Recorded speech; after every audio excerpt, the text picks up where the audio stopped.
What is going on, everybody? It's your boy Mitchell Reacts.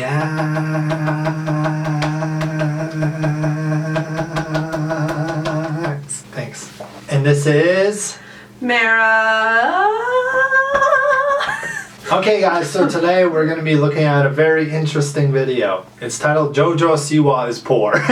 Is that John Cena? Did you just ask me if that was John Cena? That's Forrest Gump. Oh. She just thought Tom Hanks was John Cena. Okay, anyways, guys, today we're gonna give a shout out to Kauai Town. Hopefully that's how you say it. Thank you so much for watching our Renegade TikTok video that we did yesterday. If you guys haven't seen it, check it out. But without further ado. Number 1, influencer mansions and houses.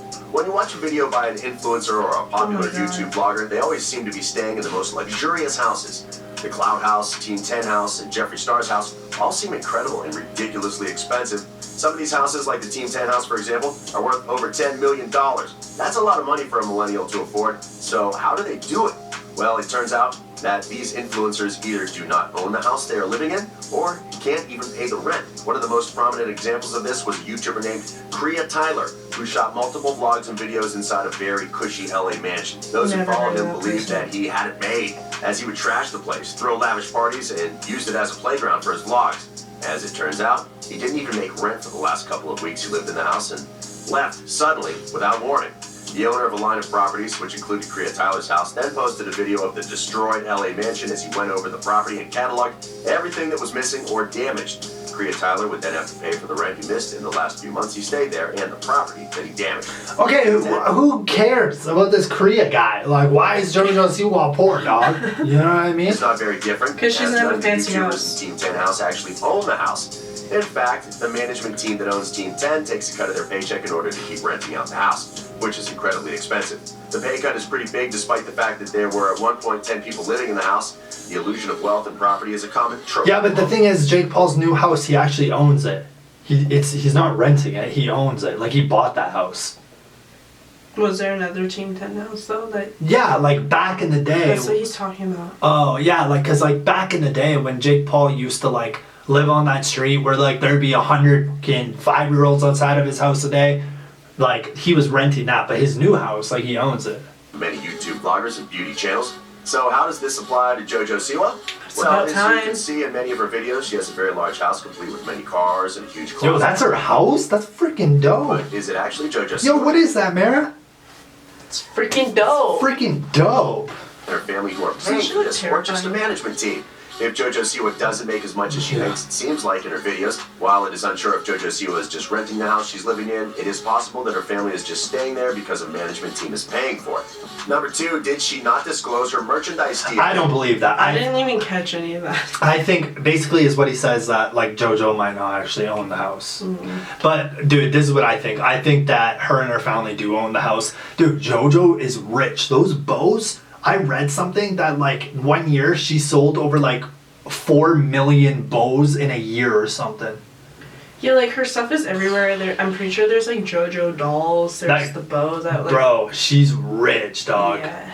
Well, this is murky water because she may not be able to disclose exactly what she makes every year. There are a lot of possibilities to what amount of money she brings in from her merchandise. When appearing on the Impulsive podcast, JoJo Siwa wanted to seem very successful in front of Logan Paul and his co-hosts, often mentioning how many merch deals she has and how many toys she has. In a rant, she compares herself to SpongeBob and the amount of merch made off of just her face. While this is an odd comparison, it is one that JoJo makes herself. But just how much did she make off of all of her merch deals? While it is unclear the exact amount of money she made off of her toys and clothing, and it would be impossible without knowing the exact figures from the companies themselves, it may not be as much as you think.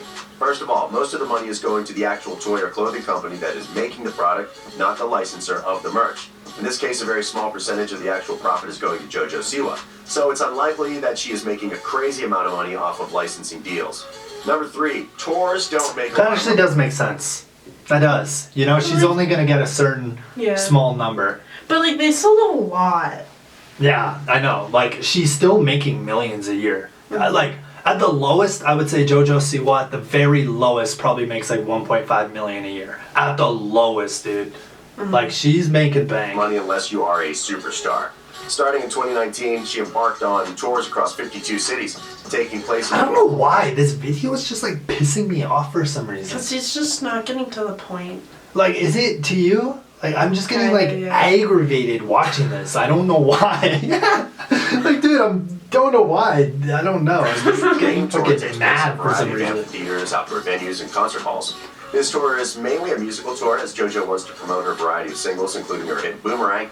These shows mainly attract very young audiences, usually aged 5 to 10. However, despite the old is scope she of her now? tour, JoJo Siwa is not an artist who would Dude, benefit I'm from- pretty sure JoJo Siwa was like 17 or 18. She's literally a giant toddler. That's why she like scares me. I know. Like imagine seeing her in real life. Like she's taller than me, but she like looks like a toddler. Tour. Tours are very expensive.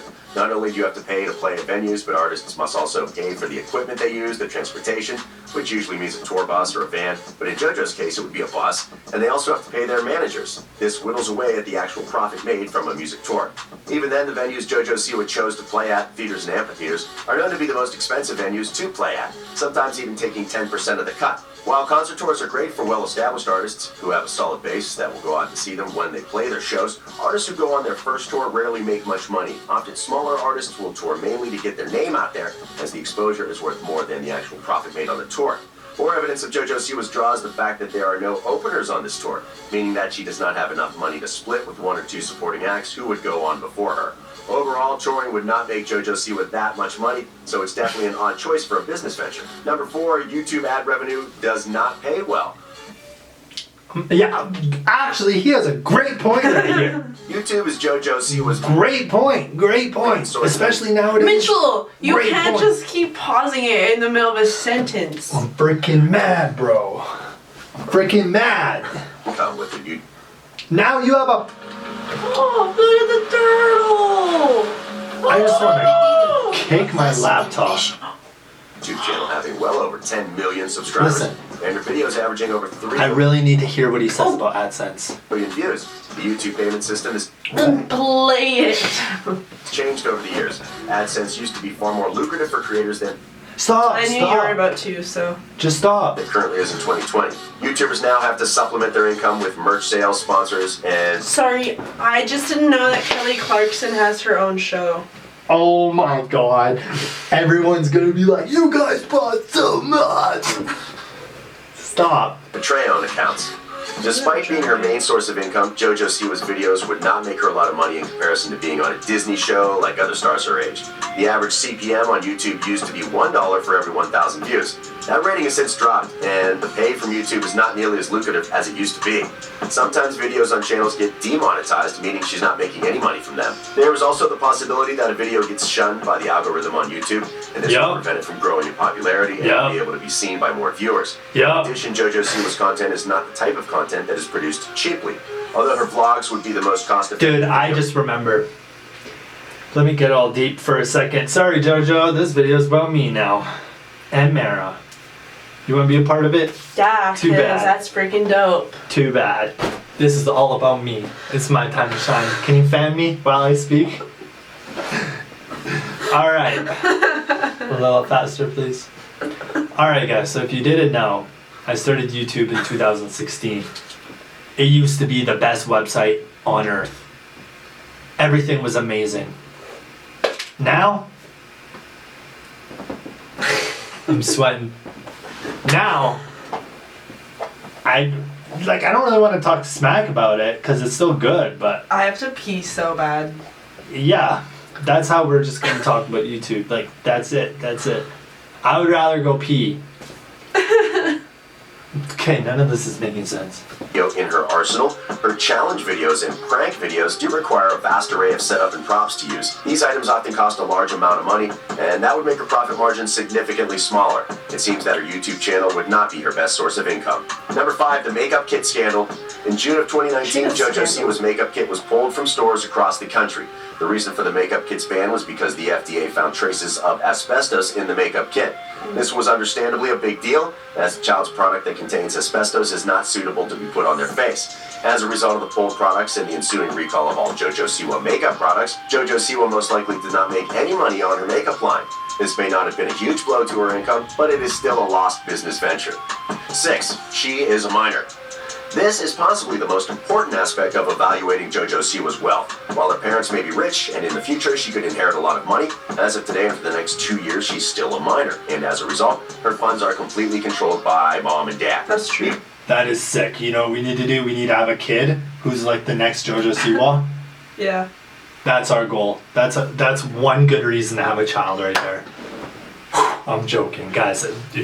I'm joking, okay? Next week I'm pregnant. So guys, in 9 months, guess what's happening? Little Joey's coming out, and guess what? We already started him a YouTube channel. He's gonna be goo-goo and gaga-ing his way It's up. called Little Joey. Go subscribe. He's gonna be goo-goo and gaga-ing his way up to 10 million, dude. I don't want to hear a damn word, dude. By the time he's 3 years old, dude, he's gonna be decked out in Louis Vuitton with a Gucci. What are those called? Like the... You know what babies have? Oh, like a soother. Soother. He's gonna have a Gucci soother straight from his AdSense. 3 years old. He's gonna be like the next Lil Tay. He's gonna be like, how old are you? You ain't like me, I'm 3 years old. Alright, Mitchell. He's gonna be like, yo, Ryan Toys Review, you wanna fight? Yeah, and then we're gonna have a boxing match between Ryan Toys Review and Joey. I have to pee so bad. The future's looking good.